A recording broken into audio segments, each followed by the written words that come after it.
rain had been falling for hours, turning the narrow road into a stream of silver.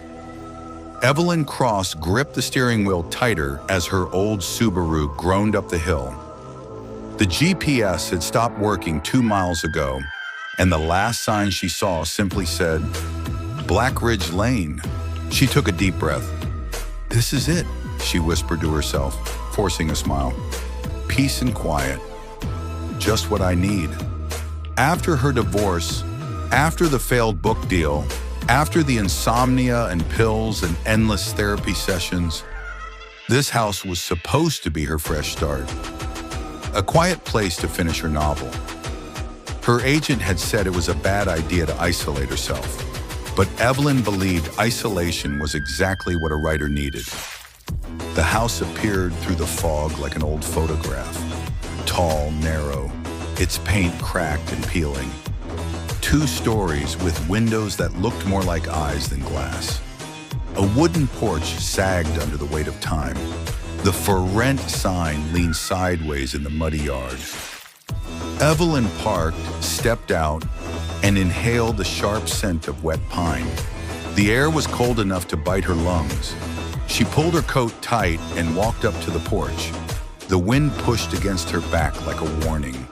Before she could knock, the door creaked open. A frail old woman stood there, her face pale and wrinkled like parchment. You must be Miss Cross, she said. Her voice was soft, but her eyes, those pale, unblinking eyes, studied Evelyn with surgical precision. I'm Mrs. Whitmore, the house's caretaker. Evelyn smiled awkwardly. Sorry I'm late. The directions were, well, confusing. Mrs. Whitmore didn't respond. She simply turned and motioned for Evelyn to follow. Inside, the air was stale, heavy with dust and something faintly metallic, like old blood on iron. The living room was lined with dark wood panels.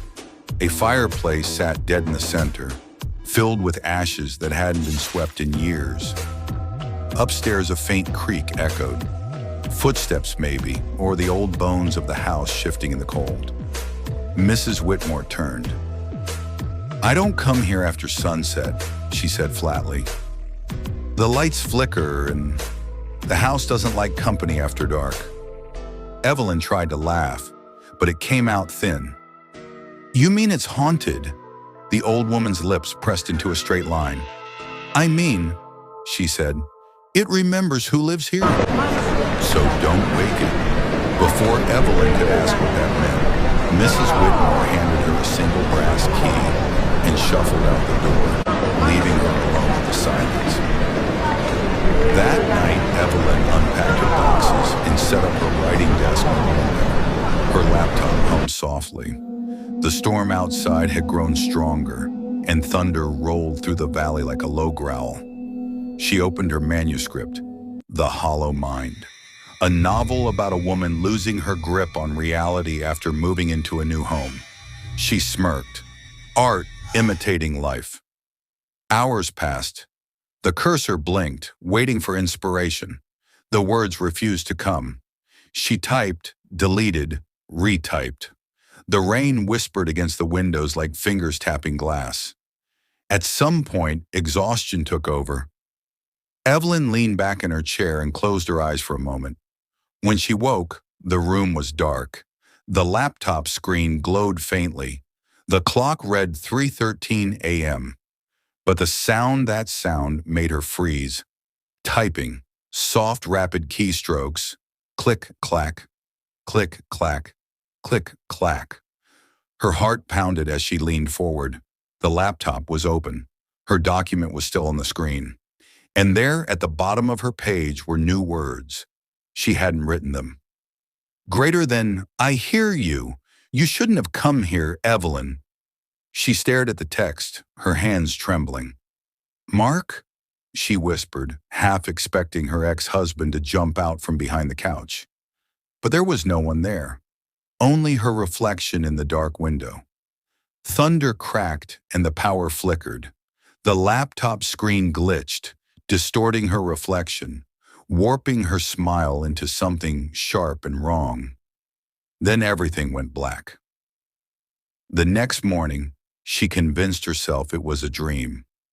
Sleep deprivation, a trick of the mind. She deleted the strange lines and got back to work. Around noon, there was a knock at the door.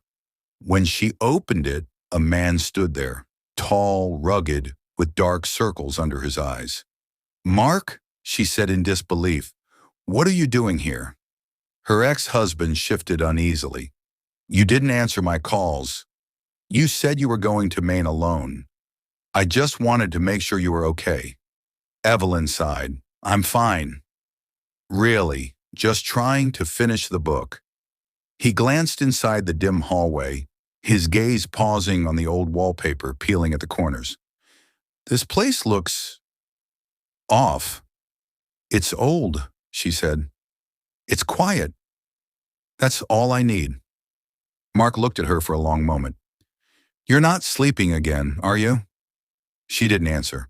When he left an hour later, the house felt colder, like his presence had stirred something awake.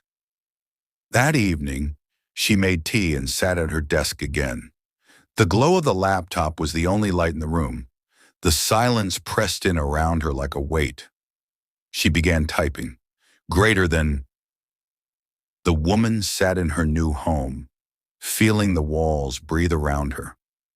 But before she could finish the sentence, the keys began to move again, on their own. Her fingers weren't touching them. Letters appeared, one after another, forming words in front of her eyes. Greater than, you shouldn't have deleted me. Evelyn froze. Her breath hitched. The teacup slipped from her hand and shattered on the floor. "Who's there?" she whispered. Nothing. Only the sound of rain and her own heart pounding.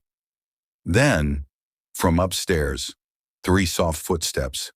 Creak, creak, creak. Her chest tightened. She grabbed the flashlight from her desk and climbed the stairs slowly, each step screaming beneath her weight. At the top of the stairs, the hallway stretched into darkness. There were 3 doors, one to her bedroom, one to the bathroom, and one she hadn't opened yet, the door at the end. It was slightly ajar. She pushed it open with the tip of the flashlight. The beam cut through the dust. The room was empty, except for a small wooden desk. On it sat a typewriter, ancient, its keys rusted but intact. A single sheet of paper was loaded inside. Evelyn stepped closer, heart hammering. The air was freezing here, and she could see her own breath. On the paper were words typed in crooked lines. Greater than, "I hear you writing, now it's my turn." She stumbled back, nearly tripping over a loose floorboard. The flashlight flickered, then died. In the dark, she could hear it again. Typing, slow, deliberate, right in front of her. Then a whisper close to her ear. Too close. "You shouldn't have come here, Evelyn," she screamed, ran down the stairs, and slammed her door shut. For hours, she sat trembling on the couch, waiting for dawn. The house creaked, breathed, whispered. But nothing more happened. When sunlight finally broke through the windows, she forced herself to check the upstairs room again. The typewriter was gone. Only the empty desk remained. That night, she didn't sleep. Instead, she read the pages of her manuscript again. And there, buried deep in her story, was a sentence she'd never written. In the end, she realized the house wasn't haunted at all. It was hungry,